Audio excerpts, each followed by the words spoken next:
நமது உயிரினும் மேலான கண்மணி ரசூலுல்லாஹி ஸல்லல்லாஹு அலைஹி வஸல்லம் அவர்களை பார்த்து அல்லாஹ் சொல்கிறான், நாயகமே, அவர்களிடத்திலிருந்து ஜக்காத்தினுடைய பணத்தை தாங்கள் எடுத்துக்கொண்டு அவர்களை சுத்தப்படுத்துங்கள், அவர்களுக்காக துஆ செய்யுங்கள் என்று அல்லாஹ் சொல்கிறான். நாம் அடிப்படையாக விளங்கி கொள்ள வேண்டிய காரியங்களில் ஒன்று, இந்த தீனுடைய தூண்களில் ஒன்று ஜக்காத். இந்த மார்க்கம் 5 தூண்களின் மீது நிலைநிறுத்தப்பட்டிருக்கிறது என்று சொல்வார்கள் கண்மணி முஹம்மது ரசூலுல்லாஹி ஸல்லல்லாஹு அலைஹி வஸல்லம். புனியல் இஸ்லாமு அலா ஹம்ஸின், இஸ்லாம் என்ற இந்த மார்க்கம் 5 தூண்களின் மீது நிலைநிறுத்தப்பட்டிருக்கிறது. அதிலே ஒன்று கலிமா, தொழுகை, நோன்பு, ஜக்காத்து, ஹஜ். அதிலே ஒன்று ஜக்காத் என்பது தீனின் தூண். அது பொருள் சார்ந்த மகத்தான ஒரு வணக்கம். நாம் அதை விளங்குறதுனால அல்லாஹ் அதுக்குண்டான வாய்ப்புள்ளவர்களாக நம்மை ஆக்கியறல வேண்டும். அருமையானவர்களே, பொருள் சார்ந்த ஒரு வணக்கம். வறுமையை, ஏழ்மையை கட்டுப்படுத்துவதற்கு அல்லது நீக்குவதற்குண்டான மகத்தான ஒரு காரணம் அது. இஸ்லாம் இந்த மண்ணுக்கேற்ற மார்க்கம்னு சொல்லி வலம்புரிஜான் ஒரு நூல் எழுதியிருக்கிறார். பிற மதத்தவர்களிலிருந்து நல்ல நூல்களில் எழுதின அந்த நூல்களில் வலம்புரிஜானுடைய ஒரு அழகான நூல் இஸ்லாம் இந்த மண்ணுக்கேற்ற மார்க்கம். மாதிரி அப்துல்லா அடியார் ஒன்று புக்கு எழுதினார், நான் காதலிக்கும் இஸ்லாம்னு சொல்லிட்டு. அல்லாஹு தாலா பின்னால் அந்த அடியாருக்கு இஸ்லாத்துடைய பாக்கியத்தை கொடுத்துட்டான். வலம்புரிஜானும் பின்னால் இஸ்லாத்தினுடைய ஒரு கொள்கையினால் ஈர்க்கப்பட்டார். அவர் ரொம்ப அற்புதமான எழுத்து, நல்ல தமிழ் எழுத்தாளரும் கூட, நல்ல அற்புதமான தமிழுக்கு சொந்தக்காரர் வலம்புரிஜான். இஸ்லாம் இந்த மண்ணுக்கேற்ற மார்க்கம்னு சொல்லி பல்வேறு கோணங்களிலே இஸ்லாத்தினுடைய மகத்துவத்தை பற்றி அவர் குறிப்பிட்டு காண்பிக்கிறார், அவருடைய கோணத்தில் நின்று. அதில் அவர் சொல்வார், இந்த உலகத்திலே தர்மத்தை வலியுறுத்தாத எந்த சமயமும் இல்லை. எல்லா மதங்களும் தர்மத்தை வலியுறுத்தியது, ஆனால் அதை கட்டாயமாக கடமையாக ஆக்கிய ஒரே மார்க்கம் இஸ்லாம் தான் சொல்வார். இஸ்லாம் தான் அதை கடமையாக ஆக்கியது. அருமையானவர்களே, உன்னதமான ஒரு மகத்துவமான ஒரு நிலை ஜக்காத்துங்கிறது. ஜக்காத் கொடுப்பவர்களுக்காக துஆ செய்ய வேண்டும் என்று அல்லாஹ் நாயகத்திற்கு கட்டளையிடுகிறான். ஏன்னா தாங்கள் சம்பாதித்த பொருளிலிருந்து அல்லாஹுக்காக மனமோந்து கொடுக்கறதுங்கிறது சாதாரண காரியம் ஒன்றும் இல்லையே. பணத்தை எடுக்கிறதுங்கிறது ஒரு 50 ரக்காத் தொழுவுங்கன்னு தொழுதுருவாங்க. பணத்தை எடுத்து கொடுக்கறதுங்கிறது இருக்குதே, அது சொந்த விஷயம், அது மற்ற விஷயம்னா பெரிய செலவுகள் ஆகும். மார்க்க விஷயம் மற்ற காரியங்கள் என்ன செய்யும், அது அளவுனுடைய ஒரு நிலைப்பாடு இருக்கும். அல்லாஹ் சொல்கிறான் நாயகத்தை பார்த்து, ஓ சல்லி அலைஹிம், அவங்களுக்காக துஆ செய்யுங்க நாயகமே. ஏன்னா தாங்கள் சம்பாதித்த பணத்திலிருந்து மனம் வந்து அல்லாஹுடைய தீனுக்காக ரப்பினுடைய பொருத்தத்தை நாடி கொடுக்கிறார்கள் என்று சொன்னால் அவர்களுக்கு துஆ செய்யுங்கள். எனவே இந்த ஆயத்திற்கு விளக்கம் சொல்கிறார்கள், சமுதாயத்தினுடைய பொறுப்பாளர்களுக்கு கடமை, யாரெல்லாம் ஜக்காத்து சதகாத்துகளை கொடுக்கிறார்களோ அவங்களுக்காக துஆ செய்யணும் அப்படிங்கிறது சமுதாய பொறுப்பாளர்களுக்கு கடமை. ஒரு இபாதத்தை அல்லாஹ் சொல்கிற விதத்தில் செய்யணும், அது ரொம்ப முக்கியமானது. அது எப்படி கடமையானதோ அது மாதிரி அந்த அல்லாஹ் சொல்லக்கூடிய விதத்தில், அதனால் உண்டாகக்கூடிய பலாபலன்கள், முதலாவது மன நிம்மதி ஏற்படும். மன நிம்மதி ஏற்படும், நம்முடைய பொருளாதாரம் பாதுகாக்கப்படும், நம்முடைய தலைமுறை சிறந்த வளர்ச்சி உள்ள தலைமுறையாக இருக்கும், சிறந்த தலைமுறையுள்ள வளர்ச்சியாக இருக்கும். அதே போல இந்த உலகத்தில் யார் கொடுக்கிறார்களோ அப்படிப்பட்டவர்களுக்காக ஸல்லல்லாஹு அலைஹி வஸல்லம் நிறைய வாக்கியங்களை சொல்லியிருக்கிறான். வள்ளல்களுடைய குடும்பத்தினுடைய பிள்ளைகள் கைதியாக பிடிக்கப்பட்டால் கூட ஸல்லல்லாஹு அலைஹி வஸல்லம் அவங்களை விட்டுருங்கன்னு சொல்லுவாங்க.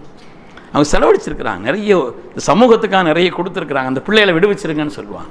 ஹதீஸ்ல வருது. சாமிங்கிறவன் கொடுமையானவன். மூசா அலைஹிஸ்ஸலாமுக்கு எதிராக ஒரு பெரிய காலமாட்ட செய்தல் நாம செய்தான் இல்லையா, இன்ஷா அல்லாஹ் வரலாறு வரும்பொழுது சொல்லுவோம்.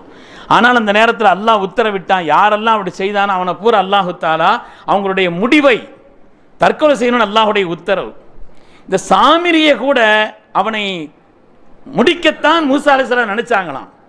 அல்லாஹு தாலா மூசா அலைஹிஸ்ஸலாமுக்கு சொன்னான், ஹம்ம மூசா பி கத்லிஹி, அவனை கொலை செய்யணுங்கிறது தான். ஏன்னா அவங்களுடைய தீன் அதுதான், பாவத்தின் பரிகாரம் சம்பளம் கொலை தான். அதனால கொலை செய்ய நினைச்சாங்களா. அல்லாஹ் சொன்னான வேண்டாம், லிஅன்னஹு சமீ, அவன் பெரிய கொடையாளன்னு சொன்னாங்க. அல்லாஹ் சொன்னானா, அவன் எவ்வளோ அநியாயம் செய்தாலும் கூட கொடுக்கிற உள்ளம் அவனுக்கு இருக்கு, அதனால விட்டுருங்கன்னு அல்லாஹு தாலா சொன்னதாக நாம் பார்க்கிறோம். அருமையானவர்களே, இது நம்முடைய சந்ததிகளையும் பழக்கணும். இதில் நாம் செய்கிறது மாத்திரமல்ல, நம்முடைய சந்ததிகளையும் இதிலே பழக்குவதற்குண்டான ஒரு நிலையை நாம் ஏற்படுத்திக்கிறோம். ஜக்காத்தின் வழியாக 3 தத்துவங்களை மார்க்கம் சொல்லி காண்பிக்கிறது. முதலாவது, அல்லாஹ் செல்வந்தர்களை சோதிக்கிறான். இவன் தன்னுடைய சொல்படி இவன் வாழ்கிறானா என்ன அல்லாஹ் சோதிக்கிறான். அதனால தான் அல்லாஹ் குர்ஆனில் சொல்லும் பொழுது வஆத்தல் மால அலா ஹுப்பிஹி, அல்லாஹ்வின் மீது கொண்ட பிரியத்தினால் கொடுக்கிறான் என்று சொன்னான்.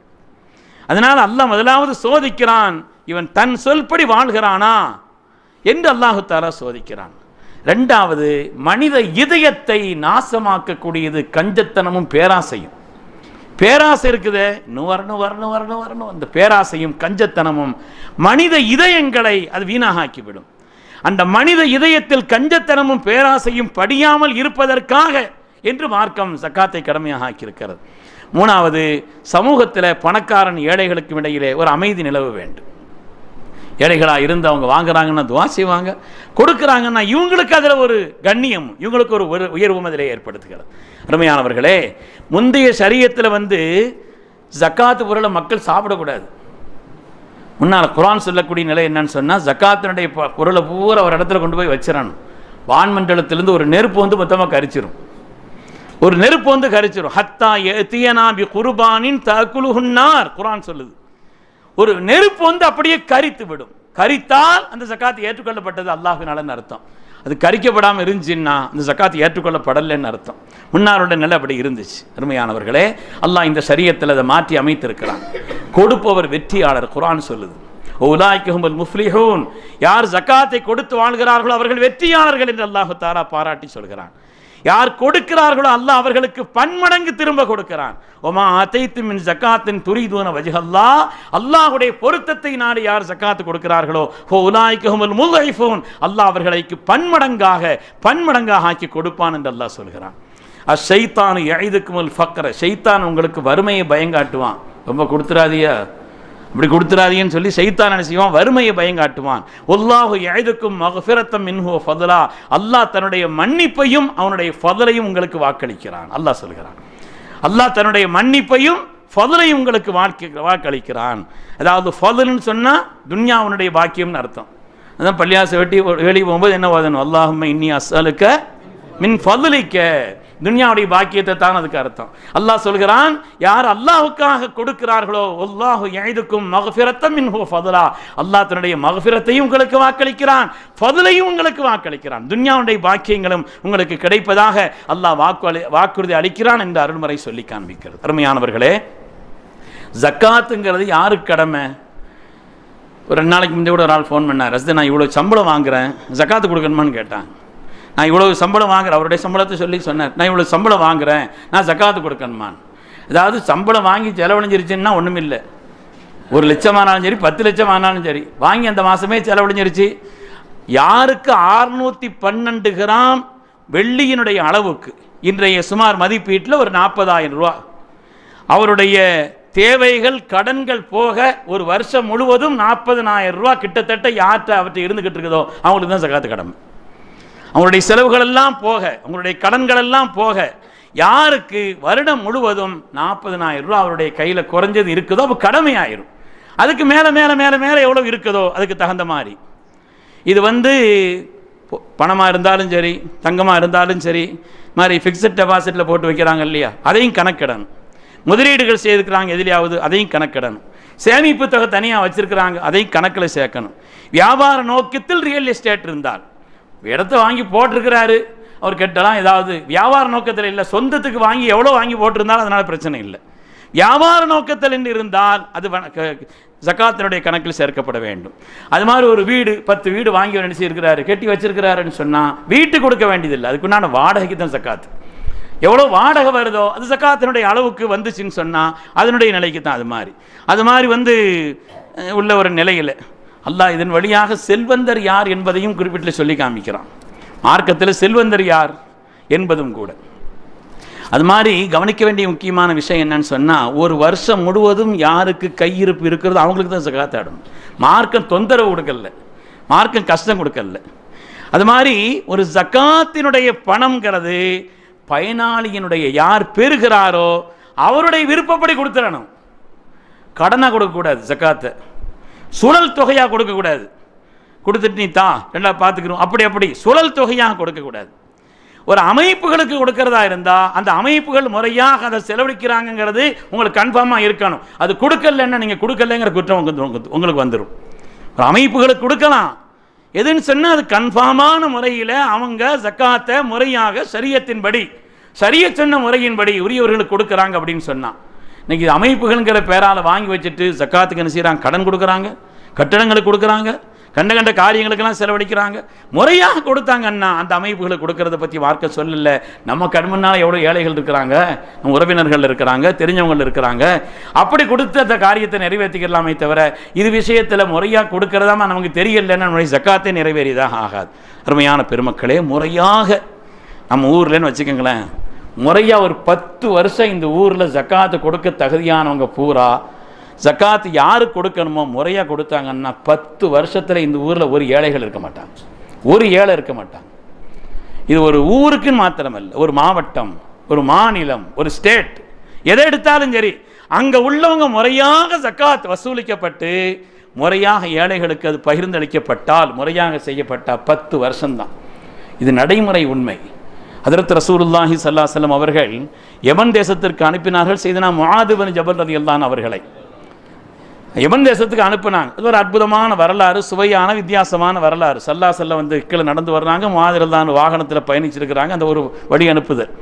அங்கே போய் திரும்ப வரும்போது ஸல்லல்லாஹு அலைஹி வஸல்லமுடைய அவங்க முபாரக்கான ரவுலாவை தான் சந்தித்தாங்க. திருப்பி ரசூலை சந்திக்க முடியல அவங்க. ஆனால் அங்கே போன பிறகு அதிகாரியாக நியமிக்கப்பட்டதற்கு முஆது ரலியல்லாஹு அன்ஹு அங்கே உள்ள ஜக்காத் பணத்தை பூரா மதீனாவுக்கு அனுப்புனாங்க. அதற்கு உமர் ரலியல்லாஹு ஆட்சி அவங்க சொன்னால் அங்கே இதுக்கு அனுப்புறீங்க, எங்கே வசூலிக்கப்பட்டதோ எங்கே ஜக்கா அங்கே உள்ள ஏழைகளுக்கு கொடுங்க, அவங்களுக்கு நீங்கள் கொடுங்க, அவங்கள என்ன செய்யுங்க, நீங்கள் ஒரு உயர்நிலையில் ஆக்குங்கன்னு சொன்ன உடனே ஹதரத் முஆது ரலியல்லாஹு சொன்னாங்க, இங்கே ஜக்காத்தை வாங்குறதுக்கு இங்கே யாரும் இல்லைன்னு சொன்னாங்க. வருஷம் 10 ஆயிடுச்சு, யமன் நிறைவாகிவிட்டது, ஜக்காத்தை கூவி அழைப்பார்கள். ஹதரத் உமர் பின் அப்துல் அசீஸ் ரஹ்மத்துல்லாஹி அலைஹி காலத்தில் ஜக்காத் வாங்குறது யாரும் இருக்கிறாங்களான்னு கேட்பாங்களாம். எனவே முறையாக கொடுக்கப்பட்டால் ஒரு 10 வருஷம் தான் அதிகபட்சம், ஏழ்மை என்பது நீங்கிவிடும் என்ற ஒரு அற்புதமான பொருளாதார திட்டத்தை மார்க்கம் நமக்கு சொல்லி காண்பிக்கிறது. அருமையான பெருமக்களே, இது மாத்திரம் அல்லாது ஆடுகள் வச்சிருக்கிறாரு, மாடு வச்சிருக்கிறாரு, ஒட்டகங்கள் வச்சிருக்கிறாரு, அதுக்குண்டான ஜக்காத்துக்கு 40 ஆடுகள் இருந்துச்சுன்னு சொன்னால் ஒரு ஆடு கடமையாகும். அதுக்கு பிறகு அதனுடைய 200 ஆடு இருந்துச்சுன்னா 2வது ஆடு கடமையாகும். இப்படி ஆடுகளிலே, மாடுகளிலே, ஒட்டகங்களிலே, அறுவடை செய்யக்கூடிய வயல்களிலே, அதனுண்டான தானியங்களில் அதெல்லாம் எப்படிங்கிறத ஜக்காத் அது விரிவாக மார்க்கம் சொல்லியிருக்குது. அது சம்பந்தப்பட்ட விஷயங்களை தெளிவாக விளங்கி நாம் அதுக்குண்டான ஒரு வசதியும் சூழலும் வரும்பொழுது இன்ஷா அல்லாஹ் கொடுக்கணும். அல்லாஹ் அப்படிப்பட்ட வசதியும் வாய்ப்புள்ளவர்களாக நம்மை ஆக்கி அருள் புரிவானாக. ஆமீன் யா ரப்பல் ஆலமீன். ஒரு முக்கியம்